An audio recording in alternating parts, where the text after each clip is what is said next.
But I've had my moments, you know, like where I've been in, you know, made appearances as Creeper, and then you see maybe like a, you know, white broy dude, like, oh, dude, you're like this, or dude, like this, or oh, dude, you know, like they're more like, and that's when you're like, hey, homie, back up, you know, like you don't get it or whatever, like.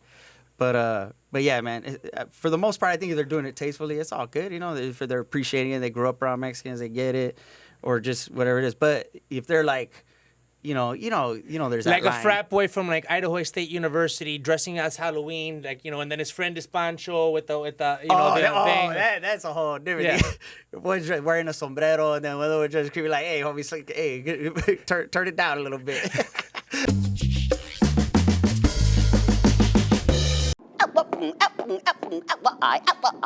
I'm the dad for today, man. For this guy. You know who's that guy, man? It's a you, man. Come on, man. I'm the dad.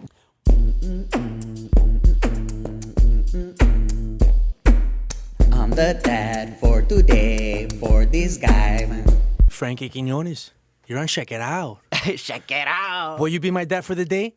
Of course, I'm the man. dad For today, man. For this guy. I love the man. That's right. You got to throw in one of my favorite sketches of all time, man. Oh, thank you, man. Yeah, I was just watching it again today on Más Mejor, or did you first drop it on Me Too? Yeah, no, it was on Más Mejor. Yeah, that was where we dropped it. That's yeah, amazing, man. What kind of response did you get?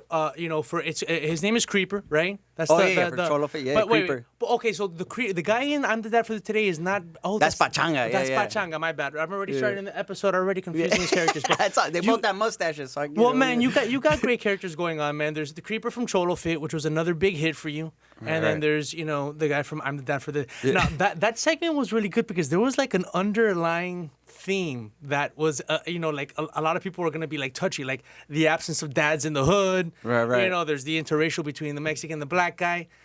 You made that, what, like 3 or 4 years ago? Yeah, it was about a few years ago. Yeah, I think it was about 3 years ago. Let me ask you a question. If you made that today, just a few years later, would you be like, oh man, are people gonna get kind of like offended by this? No, I'll probably do it, man, because it's hard in it. You know, it's good intentions in it, and you know, and it starts with a rap battle. So it's like, damn, why is this guy so angry? Because, you know, rap battles are like, hey, you ain't shit.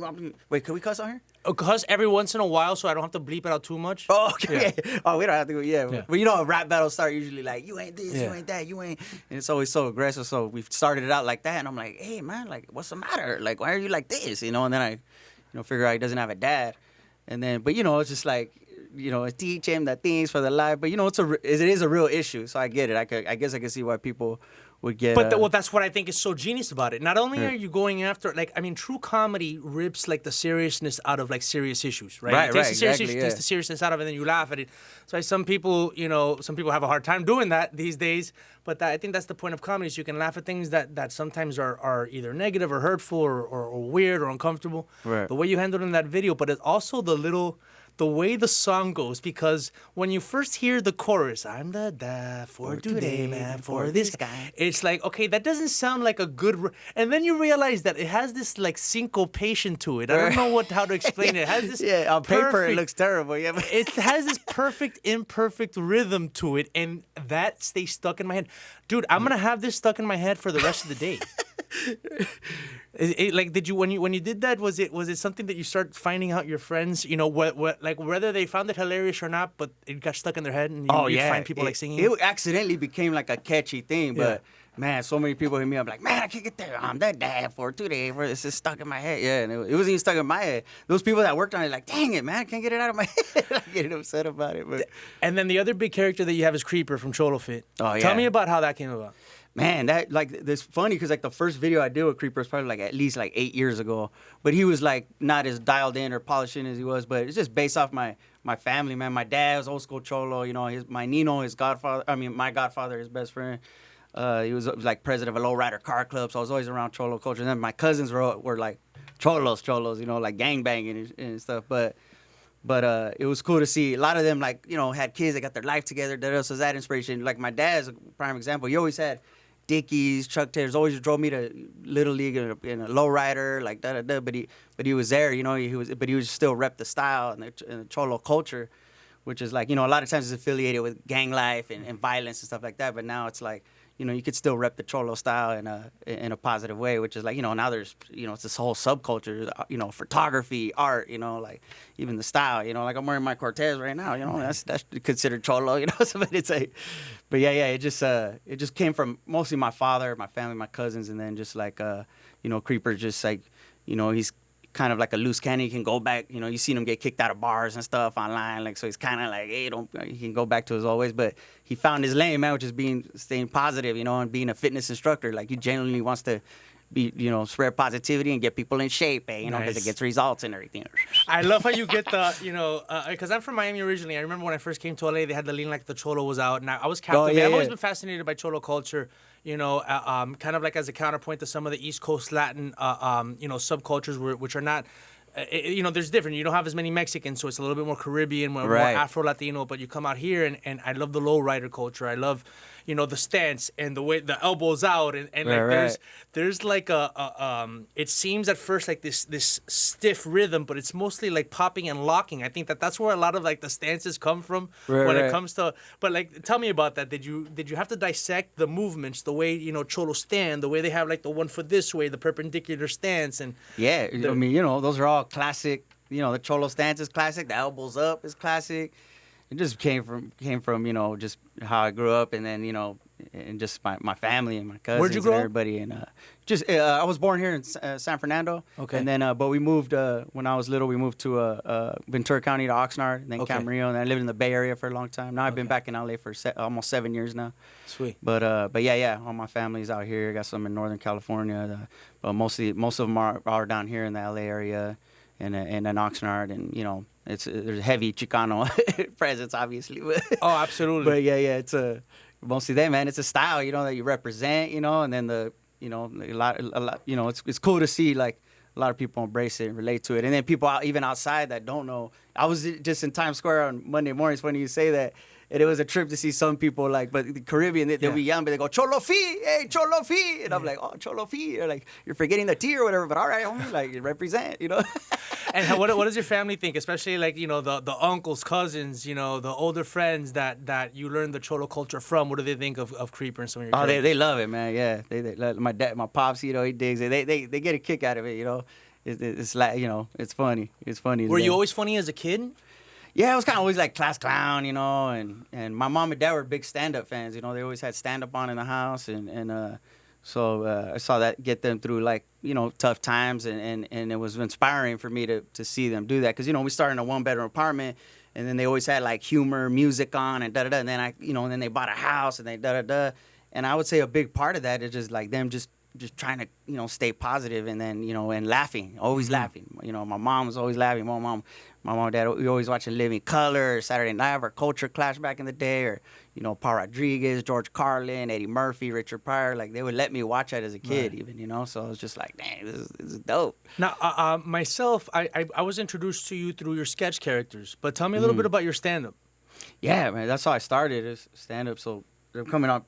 September is actually 15 years. Marks my 15 years in stand-up. Wow. But yeah, I mostly talk about my family, storytelling, and I do voices in my stand-up. So that's why I naturally just went into started doing characters. You know, I mean, the first time I started doing videos, they weren't that good. but yeah. So did you start doing the videos by yourself on your own, and then what, you were discovered by Mas Mejor? Yeah. No, I was I was already doing videos on my own. Yeah, and then. You know, just with friends that I networked with, like, hey, you're a camera guy? Like, all right, cool. And then we started doing it. And then, and then Broadway Video started that Mas Mejor thing, and they hit me up. Was Fred Armisen and Horatio Sanz, you know, they were like the faces of it. And so Horatio called me and goes, hey, man, we're doing this thing, or Broadway Video, and it's a digital platform to do videos. And I already had all these ideas and sketches and videos I wanted to even remake, you know, like, and so...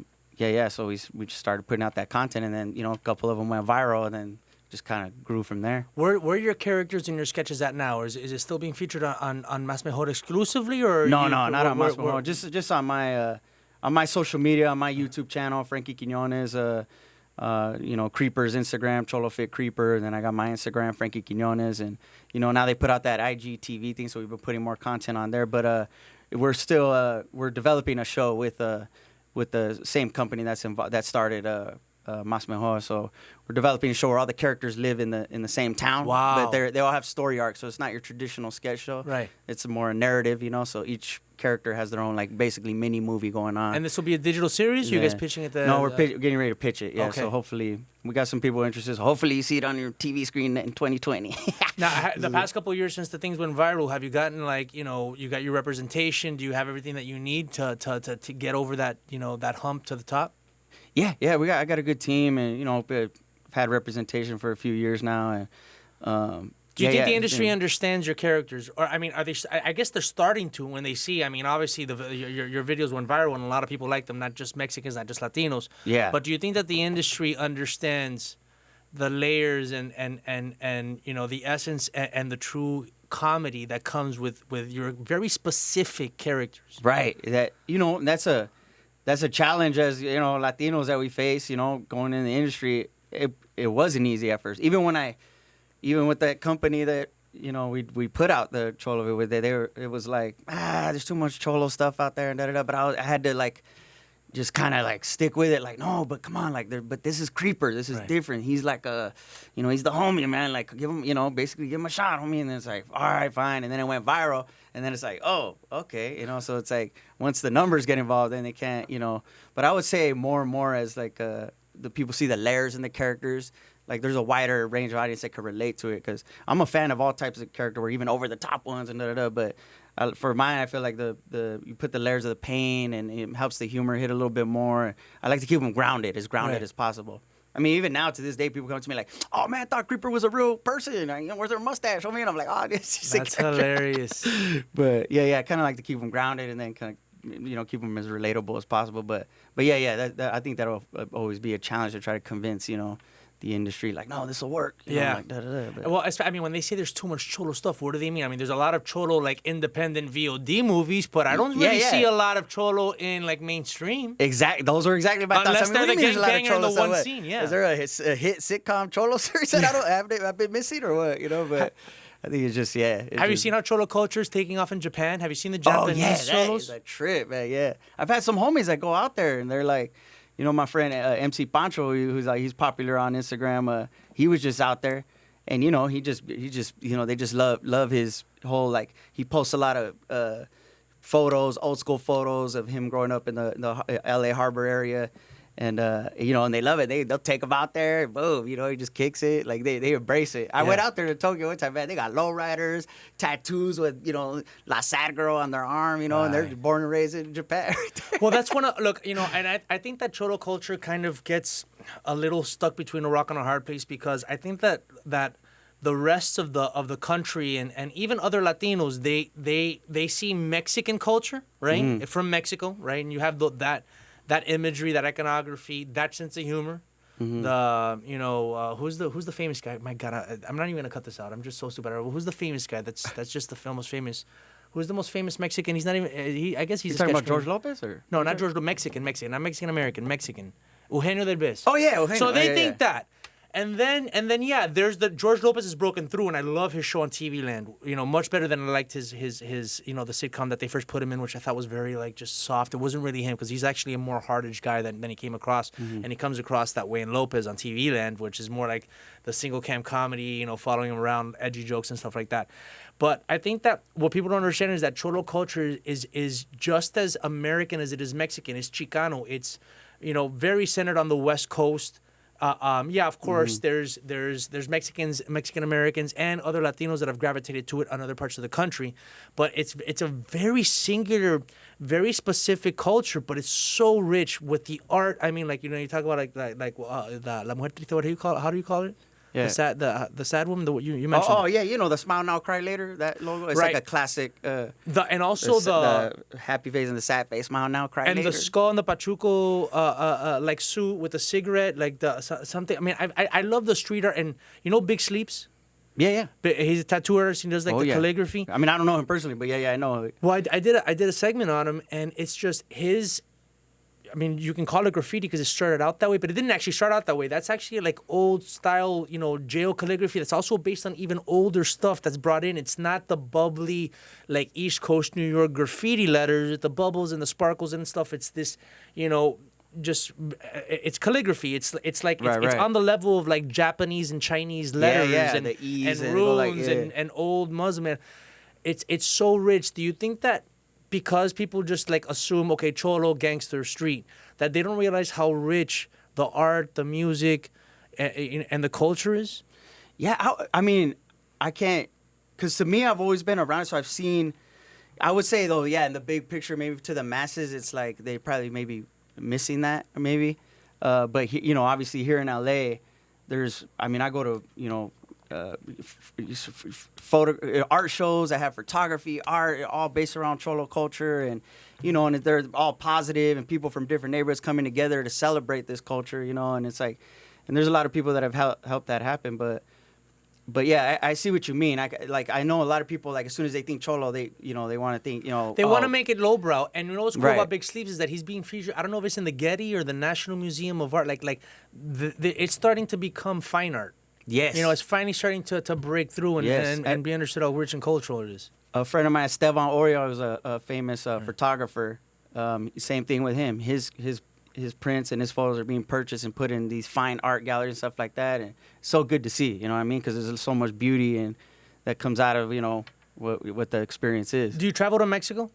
Yeah, I mean, I haven't traveled there recently, but, Do you have was it family there or just travel there? Like, is most of your family here? Both. I've traveled there just to vacation. I've traveled to see family. My grandpa, my dad's side is from Zacatecas, Zacatecas to me is the most Mexican word of all time. Yeah. Zacatecas. Yeah.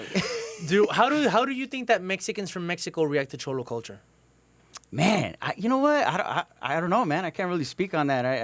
I've spent a lot of time in Mexico, but I can't. I mean, I've had people from Mexico like comment and follow me on Instagram and stuff like that.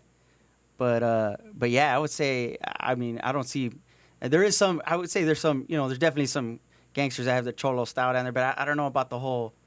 They see it as an American. They see it as an American Mexican thing. And I'm saying American Mexican instead of Mexican American because to them it's pocho. It's It's Chicano, Chicano is a Mexican American thing, but I would say, I guess, Cholo, some probably look at that, Cholo, and because I think in a lot of ways, like hip hop is even more an influence musically on the Cholo culture than even like like Mexican music, even though Mexican obviously has that, but it's hip hop, it's street, it's right.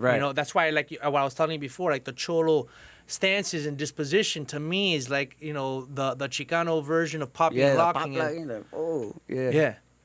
So was hip hop a big thing for you when you were a kid growing up? Yeah, man. I loved hip hop. Oldies and funk were probably more. That's pretty much what I was raised on. My mom and dad like die hard old school funk. They were both born here in LA too. So it's like I'm like whatever third generation, and so. But they're like always in a low-ride culture. All these funk concerts we always went to. Like my mom and dad went to like Rick James's funeral. Really? Yeah. My sister's name is Tina Marie, which is Rick James' on and off girlfriend. And she's also. What do they think of the Chappelle thing? I'm Rick James, bitch. They thought it was hilarious. Yeah. But it was man. I just kind of I would say like, I forgot what we were talking about. That happens to me all the time too. Do you smoke pot? Do you smoke as much pot as I do? I don't know. Maybe not. I haven't smoked today. So that's the problem. That's the problem. You gotta smoke, and because then you only remember everything that you heard on pot. And since I'm already ripped on pot all the time, we started talking about Rick James, and I was like, boom. What we're talking about? All right. Well, let me ask you this, because as far as doing stand up, do you find that the stand up comedy scene is divided into fractions now, and like there's like the Mexican Chicano comedy scene where you have the Latino night. And then there's then you have the Black Nights, and you have like that scene. You have the alternative comedy scene, and there, I don't know what you would call the house shows they do at people's houses or something like that. Which is like, do you think that stand-up comedy is kind of divided these days?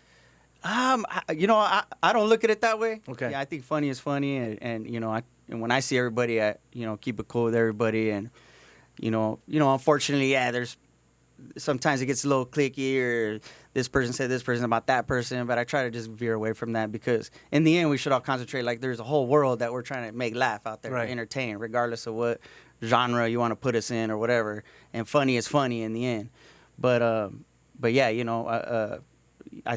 when you see that, you do see the differences, like alternative comedy, But I've seen alternative comics that make me laugh just as hard as absolutely. my favorite And I didn't mean to rag on the Latino alternative comedy. Yeah. Actually, I have alternative comedians here, and I love alternative comedy. Yeah, But I just meant as far as the shows. I like, love doing sets in alternative. Well, because you know that a lot of them do. Like, do you ever do the house shows? Because there's a guy below me, Ari Manis. I don't know if you know Ari Manis. Yeah, no, I've done some house shows, backyard shows. He does it in his apartment downstairs, and he'll stuff 40 people into his apartment in Hollywood. Random people, because he promotes it on Airbnb. And I'll go down there. And that's awesome. Yeah, and it's a bunch of people. They walk in, they're not really sure what to expect, but it's like the thing now. Yeah, that's pretty cookie. You know, I got in trouble on this podcast. I'm glad you came up. Well, recently, I don't know. You know, I had Carlos Mencia on a couple weeks ago. Oh yeah. Okay, I man, I have never been more crapped on YouTube. Well, because what happened is, here's the thing. I gave him a chance to talk and talk about what happened with Joe Rogan at the Comedy Store several years ago. You know the whole incident, right? Oh, yeah, of course. So here's the thing. And just a little FYI, you know, like I have mostly, you know, comedians on this show. I also have some actors and musicians that I find funny. There was a few years ago where I dabbled in stand-up comedy. And I was doing stuff, you know, at the Comedy Store but it kind of veered into more of the talk show and writing and producing things. Although I actually did a show.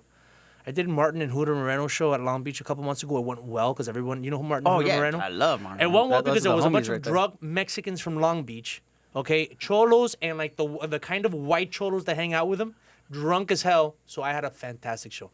But then a couple weeks ago, I did Nikki Perez's show in the Dime in Hollywood, where everyone's too cool. Everyone's too cool. And I was doing a bunch of new jokes, and I was just like doing stuff on Cubans and how crazy we are, and I'm like, you know. And there was one Cuban in the room. I had this thing where, like, because I say that you can't have too many Cubans in the room. Like, 2 Cubans is one too many. If you think 1 Cuban is one too many, you're racist. But if you think 2 Cubans is one too many, then it's all good. So I go out, and there's never a lot of Cubans here, right? So I go, is there any Cubans in the room? But I did it too early. Mm-hmm. And one guy, because I usually go, if they go, yeah, I go, you got to get the hell out of here.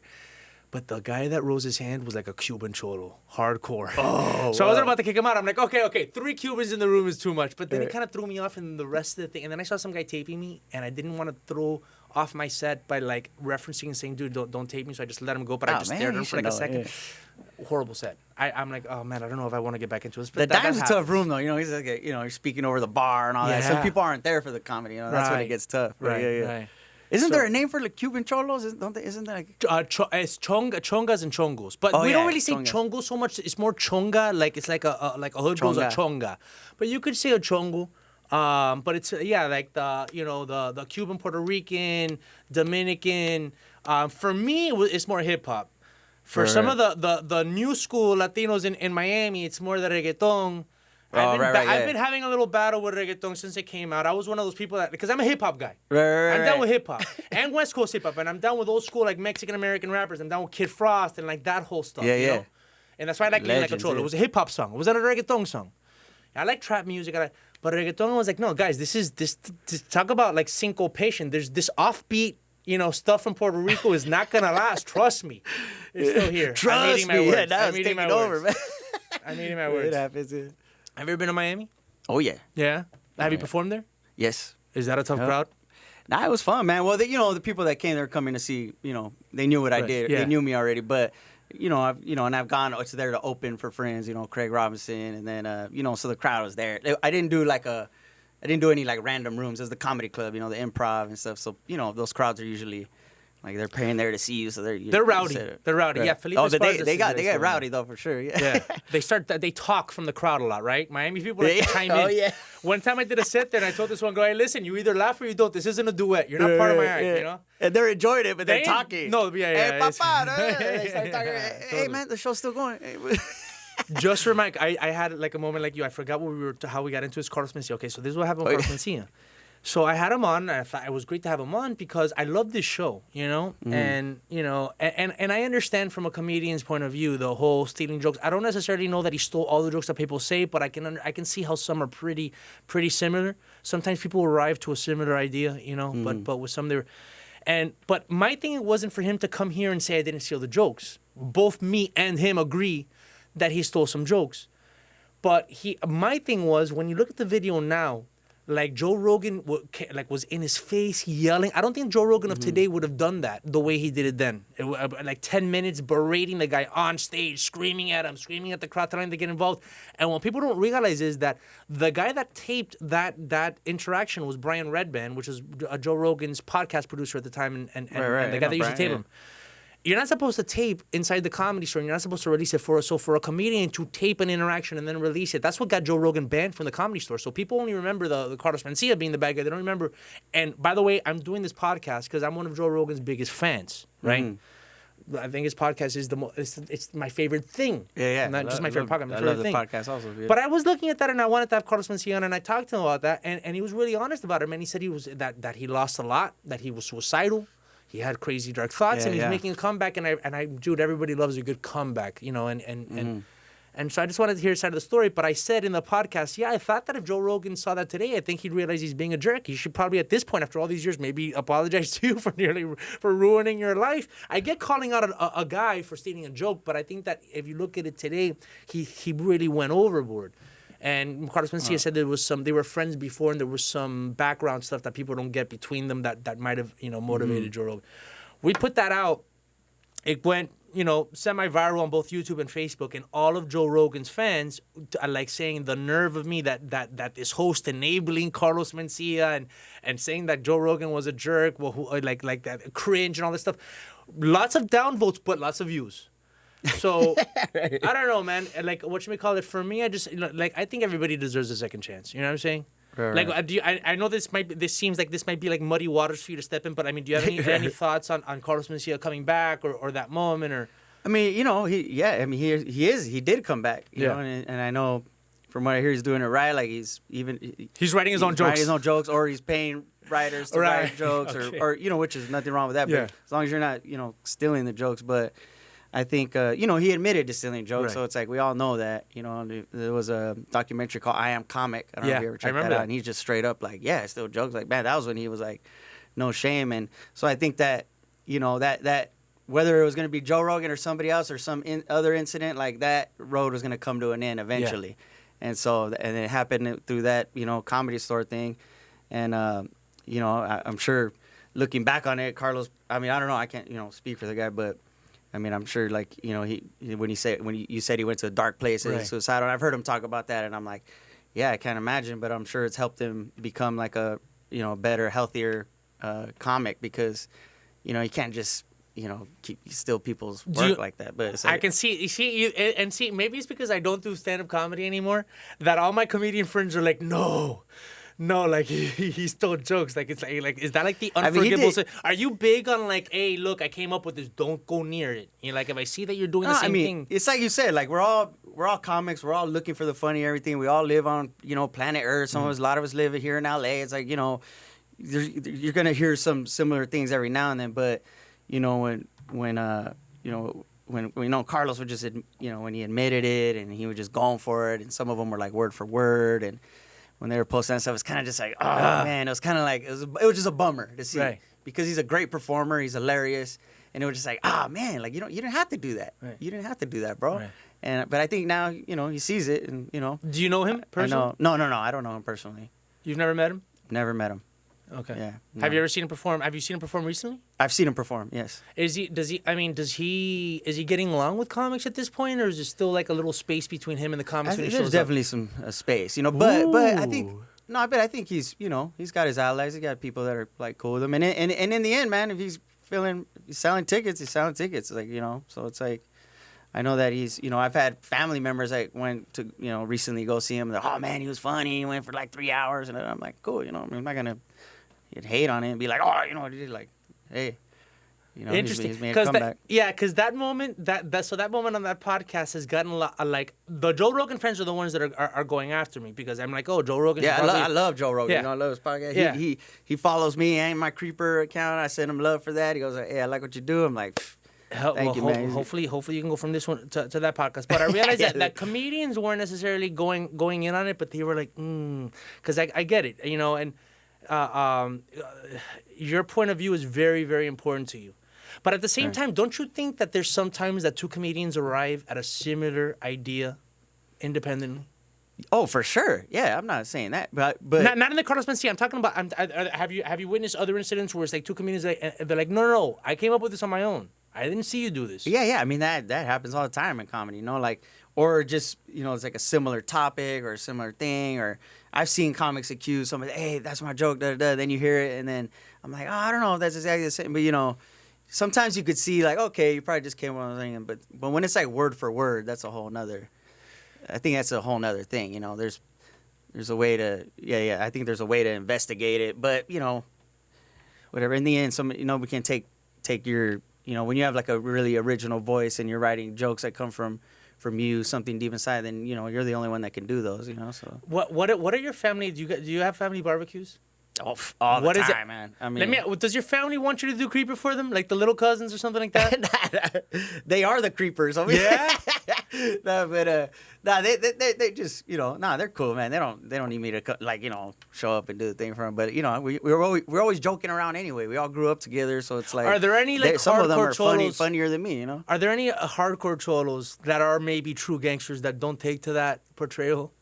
I mean, I'm sure there is, man. Yeah, there's been some homies online and da-da-da, but I'll have like some straight up G's that come to my shows and support it, Yeah. and it's cool to see that because I'm like, all right, homie, and they're like, hey, that's what's up, they like Creeper, they're like, hey, Creeper's the homie and da-da-da, but it's good to see that because when you think like, oh, I'm sure some of them don't like it, but for the ones that do, it's good to see, and some of them are straight up like. Geez, and they're coming with their whole family. I'm like, thank you, homie. Thanks for supporting. Like, that's what's up. They see it as like the ones that are with it. They see it as a representation of like, hey, we're moving out, we're moving up. Well, I just love how diverse because you think of Cholo culture and it's very a very specific lane, but yourself with the comedy. I don't know if you're into like Prayers. Prayers, the Cholo. He's kind of like goth rapper. Oh yeah. He married Kat Von D. Yeah. He's out of control. And his music's it's like wow. Even if you're not into it, you're like, oh man, yeah, this is some like. Yeah, that whole God Cholo thing. Like I just got up on that. It makes sense like, to me. I mean, you're already dealing with a lot of dark colors. You just got like it's like some of the homies are not gonna be done with the makeup, but some if you're a little experimental. Yeah. Some of the homies ain't gonna do the makeup.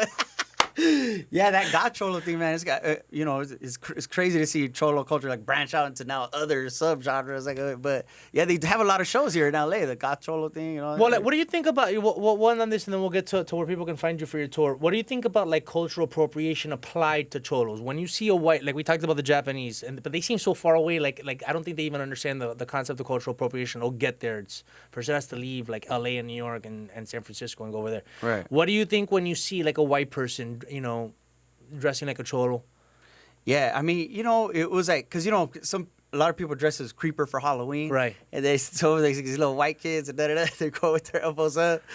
But I think if they do it, like, as long as they're not, like, I would say, like, mocking us or mocking Mexicans or our culture, like, it's cool for me to see. But I've had my moments, like where I've been in, made appearances as Creeper, and then you see, maybe like a white broy dude like, oh dude, you're like this, or dude like this, or oh dude, like they're more like, and that's when you're like, hey homie, back up, like you don't get it or whatever, like, but yeah, man, for the most part I think if they're doing it tastefully, it's all good, if they're appreciating it, they grew up around Mexicans, they get it, or just whatever it is. But if they're like, there's that like line. A frat boy from like Idaho State University dressing as Halloween, like and then his friend is Pancho with the thing.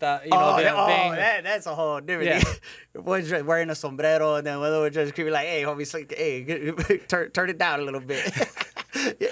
Turn it down is right, man. But it's all good, man. I've had Orange County bros and all that stuff come to the shows, and they're like, oh dude, we love it, like Creepers, because Creeper's a fitness instructor really too, so he's at the gym too, homie. So it's like, Well, the ones that can probably really rock it are the V-Town white boys.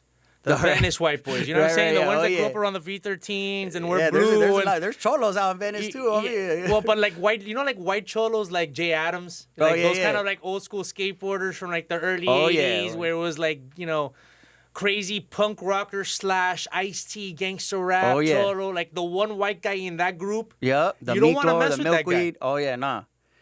because he had to do a lot to prove himself to be kicking it there. Yeah. See, that's the thing. Cultural appropriation. If you had to do a lot to earn it, then go ahead and rock it, right? It's like, if you heard it, go ahead. So, man, tell me, you're gonna be. Are you touring around the country, or can people find you here in Southern California? Where can people go to find you? Yeah, man, you go to frankiequiñones.com, and we've been touring around, man. We're about to hit we'll be at the Irvine Improv October 4th and 5th, and then we'll be in then we'll be working on the show for a while, and then we'll be at the Athenaeum Theater in Chicago on Friday, November 1st. Okay. And then there'll be more upcoming dates. You just hit frankiequiñones.com. Yeah. Awesome, man. Where can people follow you on Instagram? Yeah, Frankie Quiñones or Cholofit Creeper. Awesome. Both of those. We got both. Frankie Quiñones. You've been on Check It Out. Check it out. Thanks for having me. Thank you, bro. Awesome, man. Let's take a quick picture before you go, and then, that